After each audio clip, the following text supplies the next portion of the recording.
Hello guys, நீங்கள் video அதை பற்றின்னு பார்த்தீங்கன்னா India versus South Africa second டெஸ்ட்டோட ரிவ்யூ பற்றி தான் பார்க்க போகிறோம். அகைன் இந்தியன் டீம் பார்த்தீங்கன்னா ஹோம்லேயே ஒரு ஒயிட் வாஷ் வாங்கியிருக்காங்க. அந்த டெஸ்ட் மேட்ச்சில் என்ன நடந்தது, ஏன் இந்த சீரிஸ் இந்தியன் டீம் தோத்தாங்க அப்படின்றத இந்த வீடியோவில் டீட்டெயிலாக அனலைஸ் பண்ணிடலாம். சரி வாங்க ரொம்ப பேசாம வீடியோவில் போயிடலாம்.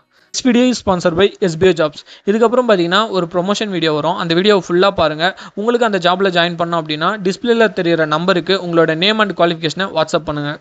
ஸ்கிப் பண்ணாதீங்க. பெரிய தப்பு. தினம் 300 ரூபாய் சம்பாதிக்க அரிய வாய்ப்பு. இன்ஸ்டாகிராம், ஃபேஸ்புக் பயன்படுத்த தெரிந்தால் போதும். Content post and content publishing மூலமா தினம் 300 ரூபாய் சம்பாதிக்கலாம். இந்த வேலை செய்ய 5 நிமிடம் போதும். Work training support, group communication support, all language customer live chat support, முக்கியமா சொந்தமா ஒரு பிசினஸ் ஸ்டார்ட் பண்ற அளவுக்கு உங்களால கற்றுக்கொள்ளவும் முடியும், சம்பாதிக்கவும் முடியும். இந்த வேலை வாய்ப்பு வழங்குவது 5 வருடத்திற்கு மேல ரன் ஆகிட்டு இருக்க நம்ம தமிழ்நாட்டு company school of business organisation private limited. மேலும் விவரங்களுக்கு டிஸ்கிரிப்ஷன்ல கொடுத்திருக்க நம்பருக்கு வாட்ஸ்அப் பண்ணுங்க. சரி, ஃபர்ஸ்ட் இந்தியன் டீமோட டீம் செலெக்ஷன்லேருந்தே வந்துடுவாங்க.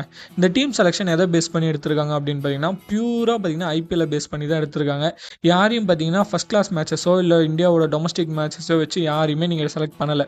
அப்படி ஒருவேளை அவங்க ஃபர்ஸ்ட் கிளாஸ் மேட்சஸோ இல்லை டொமஸ்டிக் மேட்சஸோ வச்சு டீமை செலக்ட் பண்ணியிருந்தாங்க அப்படின்னா அபிமன்யு ஈஸ்வரன் டீம்லேருந்து ட்ராப்பே பண்ணியிருக்க மாட்டாங்க. ஏன்னா அவர் டீமுக்குள்ளே செலக்ட் ஆனதுக்கப்புறம் 11லேருந்து 20 பிளேயர் கிட்டத்தட்ட இந்தியன் டெஸ்ட் டீமுக்கு பார்த்தீங்கன்னா டெபியூவே பண்ணிட்டாங்க. பட் கடைசி வரைக்கும் பார்த்தீங்கன்னா அவருக்கு டெஸ்ட் டெபியூவே கொடுக்கல. இப்போ ஸ்குவாடை விட்டு கட்டி விட்டுட்டாங்க. சஃப்ராஸ் கான் பார்த்தீங்கன்னா பெங்களூரில் ஒரு சூப்பரான 150 அடிச்சார். அதுக்கப்புறம் எதுக்கு அவரை டீம் விட்டு தூக்குனாங்கன்னே தெரியல, தரமாக தூக்கி விட்டுட்டாங்க. அந்த மாதிரி தாங்க நிறைய பிளேயர்ஸ். புஜாராவை பார்த்தீங்கன்னா பெருசாக யூஸ் பண்ணல. ரஹானேவெல்லாம் பார்த்தீங்கன்னா வாலண்டியர் ரிட்டைர்மெண்ட் அனௌன்ஸ் பண்ணுற அளவுக்கு புஷ் பண்ணிட்டாங்க. ப்ராப்பராக டெஸ்ட் கிரிக்கெட்டுக்காகவே இருந்த பல பிளேயர்ஸை பார்த்தீங்கன்னா ஒமிட் பண்ணிட்டு ஐபிஎல் அந்த T20 நல்லா விளையாடுற பிளேயர்ஸ்க்கு பார்த்தீங்கன்னா ப்ரையாரிட்டிஸ் கொடுத்துருக்காங்க. எக்ஸாம்பிள் துருஜுரோல் இந்தியா ஏ மேட்ச்சில் அடிச்சார். இந்தியா ஏ மேட்ச்சில் அடித்தவனே பார்த்தீங்கன்னா அவருக்கு மெயின் ஸ்குவாடில் இடம் கொடுத்துட்டாங்க. சாய் சுதர்ஷனும் அப்படிதான். தேவதத் படிக்கல் பார்த்தீங்கன்னா டொமஸ்டிக்ல எந்த அளவுக்கு ஆடி இருக்காருன்னு யாருக்கு தெரியாது. பட் நல்லா அபிமன்யு ஈஸ்வரனுக்கு ஒரு டெபியூ கூட கொடுக்கலங்க, ஒரு சான்ஸே கொடுக்கல. சரி, இந்த மேட்ச்சுக்கு வந்துடலாம். ஆல்ரெடி பார்த்தீங்கன்னா ஃபர்ஸ்ட் மேட்ச்சில் 124 ரன்ஸை சேஸ் பண்ண முடியல. ரொம்ப மோசமாக பார்த்தீங்கன்னா நம்ம அந்த டெஸ்ட் மேட்சை தோற்றணும். செகண்ட் டெஸ்ட்டில் பார்த்தீங்கன்னா Simran Muthusamy and Marco Jansen இவங்களோட பார்ட்னர்ஷிப் பார்த்தீங்கன்னா லோயர் ஆர்டரில் ஃபர்ஸ்ட் டேல 6 விக்கெட் விழுந்துருச்சு. அதுக்கப்புறம் இவங்க பார்ட்னர்ஷிப் போட்டு கிட்டத்தட்ட ஸ்கோரை 489 எடுத்துட்டு போயிட்டாங்க. சரி, நீங்கள் ஒரு 500 ரன்னாவது அடிங்கடா, ஒரு 20 ரன்னாவது லீட் எடுங்க அப்படின்னு பார்த்தா ஒரு நாள் கூட பேட்டிங் ஆடலைங்க. 201 ரன்ஸ்க்கு பார்த்தீங்கன்னா ஆல் அவுட் ஆயிட்டாங்க. ஃபாலோ ஒன் வந்து பார்த்தீங்கன்னா வாங்கிட்டாங்க. But south Africa follow one தராமல் நாங்கள் திரும்ப பேட்டிங் ஆட ஆரம்பிச்சிட்டாங்க. யார் விக்கெட் எடுத்தான்னு நினைக்கிறீங்க? மார்க்கோ ஜான்சன் 6 விக்கெட் எடுத்திருந்தார் ஃபர்ஸ்ட் இன்னிங்ஸில். ஒரே ஒருத்தர் கூட பார்த்தீங்கன்னா ப்ராப்பராக டிஃபென்ஸ் ஆடல. ஒழுங்காக பால்ஸை வந்து ரொம்ப பால்ஸை ஃபேஸ் பண்ணுவோம், நம்ம நிதானமாக ஆடுவோம்னு சொல்லிட்டு யாருமே விளையாடல.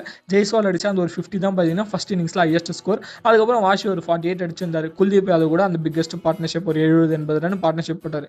சரி, செகண்ட் இன்னிங்ஸ் ஸ்டார்ட் ஆச்சு. சவுத் ஆஃப்ரிக்கா அகைன் பார்த்தீங்கன்னா செகண்ட் இன்னிங்ஸில் எப்படி பேட்டிங் ஆடணும் அப்படின்னு சொல்லிட்டு இந்தியன் பேட்ஸ்மேன்ஸ்க்கு ஒரு டீச்சிங் கொடுத்தாங்க. ஸ்டப்ஸ் பார்த்தீங்கன்னா ஒரு சூப்பரான இன்னிங்ஸ் ஆனாரு. செஞ்சுரிக்காக தான் வெயிட் பண்ணிட்டு இருந்தாங்க. அவர் 93 அவுட் ஆன உடனே பார்த்தீங்கன்னா டிக்ளேர் பண்ணிட்டாங்க. 549 ரன்ஸ் பார்த்தீங்கன்னா இந்தியன் டீமுக்கு டார்கெட்டாக கொடுத்தாங்க. சரி, ஒரு 100 ஓவர் பேட்டிங் ஆடுறதுக்கு சான்ஸ் இருக்கு. சரி, இந்த ஸ்கோரை நம்மளால சேஸ் பண்ண முடியாது. பொறுமையாக டிஃபென்ஸ் ஆடி மேட்சை ட்ரா பண்ணலாம் அப்படின்னா அது ட்ரை பண்ணுங்கடா அப்படின்னா டே முடிவுலேயே பார்த்தீங்கன்னா 4th டேலேயே பார்த்தீங்கன்னா 2 விக்கெட்டை விட்டுட்டாங்க 27 ரனுக்கு.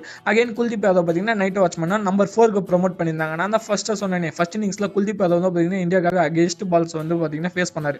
அதனால பார்த்தீங்கன்னா அவர் நம்பர் 4க்கு ப்ரொமோட் பண்ணிட்டாங்க. சாய் சுதர்ஷன் பார்த்தீங்கன்னா கிட்டத்தட்ட ஒரு 140 பால்ஸ் ஆடி 14 ரன் அடிச்சிருந்தாரு. ஓகே, மேட்ச் அப்போ அதை தான் டிமாண்ட் பண்ணிச்சு. அவர் ட்ரா பண்ணுறதுக்கு தான் ட்ரை பண்ணார். இந்தியன் பேட்டிங்கில் இந்த இன்னிங்ஸில் ஜடேஜா தான் பார்த்தீங்கன்னா 50+ போட்டிருந்தாரு. அதுக்கப்புறம் ஹையஸ்ட் ஸ்கோர் பார்த்தீங்கன்னா வாஷி 16 ரன்ஸ் அடிச்சிருந்தாரு. ஒரே ஒரு பேட்டர் கூட பார்த்தீங்கன்னா 20 ரன்ஸ் கூட கிராஸ் பண்ணாங்க.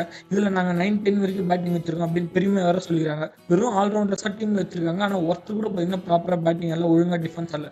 140 ரன்னுக்கு ஆல் அவுட் ஆயிட்டாங்க. சவுத் ஆஃப்ரிக்காலாம் பார்த்தீங்கன்னா 400 ரன்ஸ்ல இந்த மேட்சை வின் பண்ணி சீரீஸ் 2-0 ஒயிட் வாஷ் பண்ணுறாங்க. 25 இயர்ஸ்க்கு அப்புறம் பார்த்தீங்கன்னா சவுத் ஆஃப்ரிக்கா இந்தியாவில் ஒரு டெஸ்ட் சீரிஸ் ஜெயிக்கிறாங்க. சவுத் ஆஃப்ரிக்கா ஃபேனாக பார்த்தீங்கன்னா அது ரொம்ப ஹாப்பியாக தான் இருக்கும். ஒரு இந்தியன் ஃபேனாக பாருங்க, ரொம்ப ரொம்ப இரிட்டேட்டிங்காக இருக்குங்க. இந்த டெஸ்ட் சீரிஸ் பற்றி நீங்கள் என்ன நினைக்கிறீங்க? உங்களோட கருத்துல கமெண்ட்ஸை சொல்லுங்க.